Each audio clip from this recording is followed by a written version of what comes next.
something a little bit different. I'm shooting with the Canon SureShot Tele, also known as the Auto Boy point and shoot camera. It's definitely not the most high-end point and shoot. I've shot a couple of rolls through it before, and the autofocus isn't always really reliable. Like sometimes it's a bit soft, which can look cool in some photos.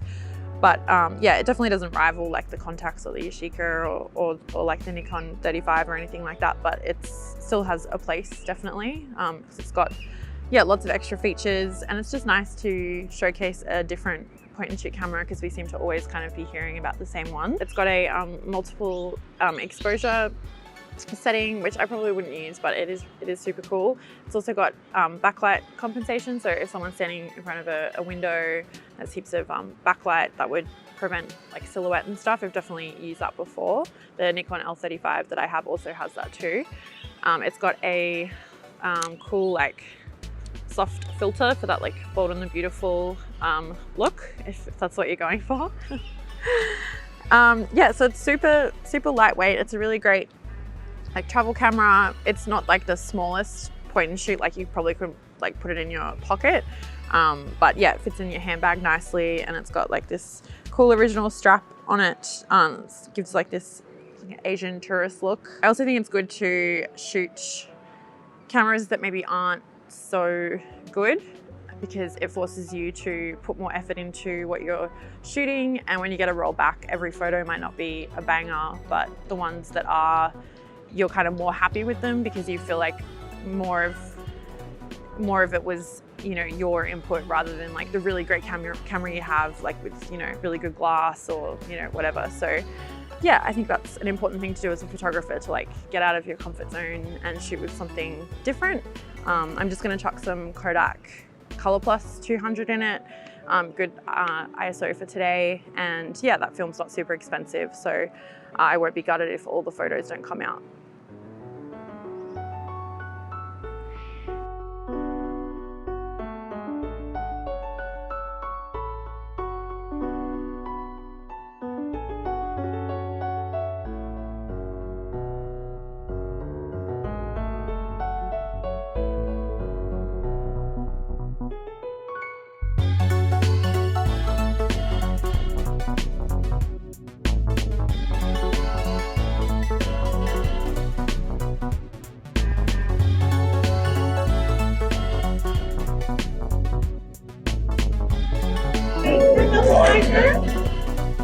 I love getting in trouble. It gives me so much like,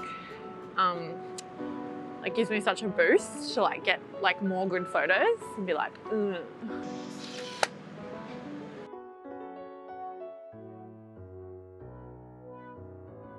Sorry. Oh no, it looks kind of cool. If I can, I might put the flash on. If I can time it to get the open sign, that'd be really cool.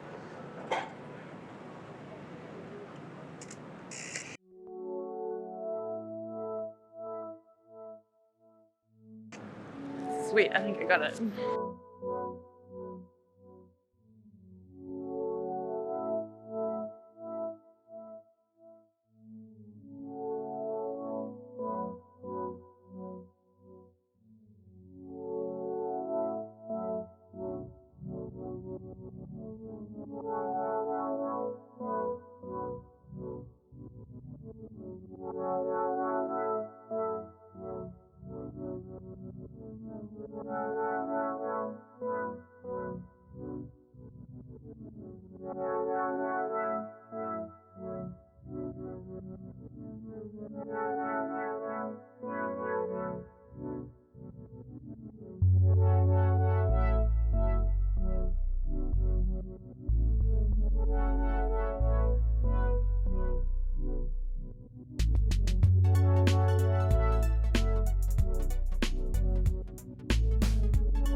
I don't know if it will look as good as when I shoot with my like f80 or my f60 because I'm so used to the zoom and like it's like so seamless, whereas this I'm not super like familiar with the crop on, like I can see it on the viewfinder, but you never really know with those point and shoots. You're always a bit like, don't know what you've got in, and yeah, but I'll just see, and I can always like crop it a little bit. There's no sin in that.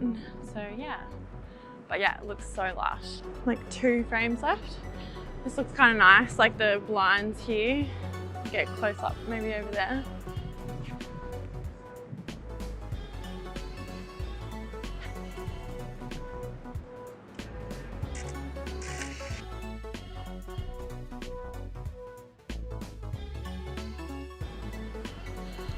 Clearly I just couldn't decide what I wanted to do there. Like, it looks cool like as a wide shot because then you get the curve of the window, but I don't like the screen, like the fly screen thing really ruins it. So I just got super close up, like tight crop, my usual frame. Might have a quick look around the corner here too. Yeah, they're like blue, it's like a blue fire hose reel, whatever they're called. That looks kind of cool. Maybe with the yellow on the floor, like that would look cool. Very like ordinary Sacramento colors vibe.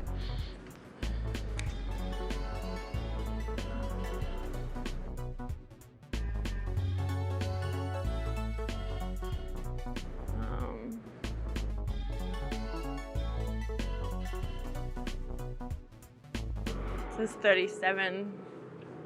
Oh, always get worried when this happens. Maybe I'll do like one more and then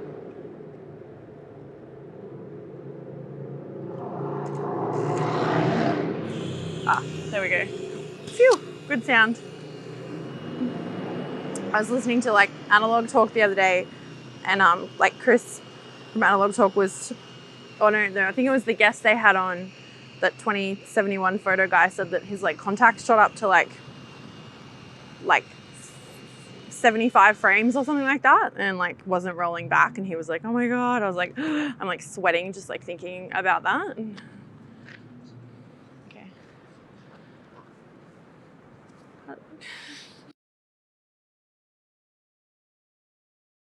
All right, so finished my roll of film.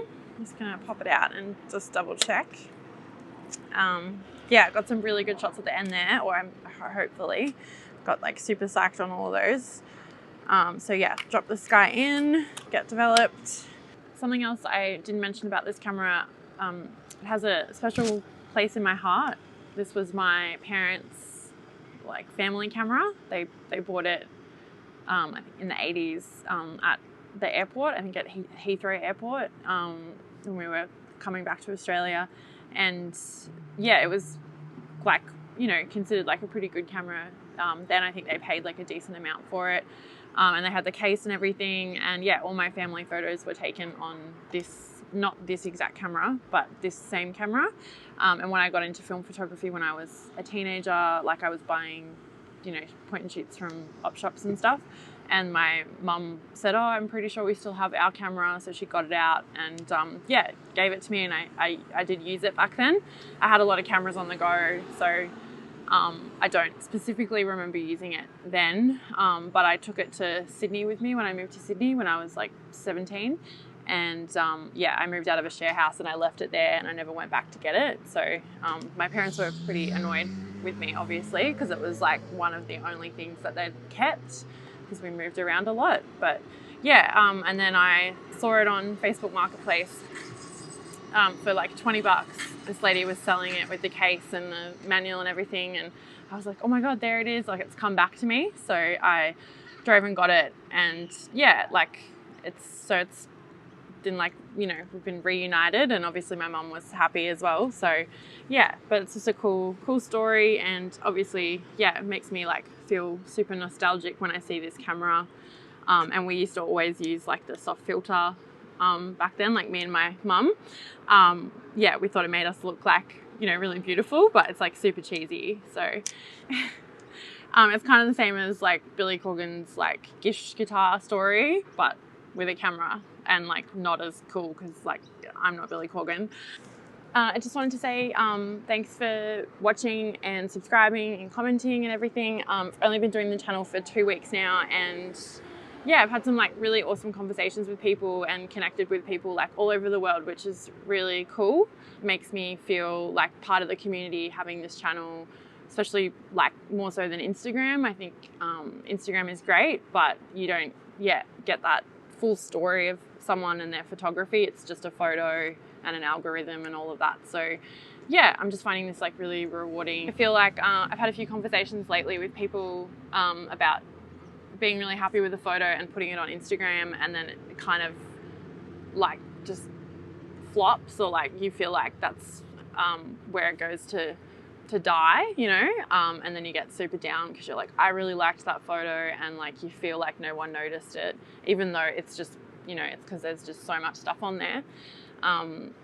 But this is good because I feel like I can show you me taking the photos and then put them on the screen, and you're getting more context, which is really important to me because I value that side of the photography like process.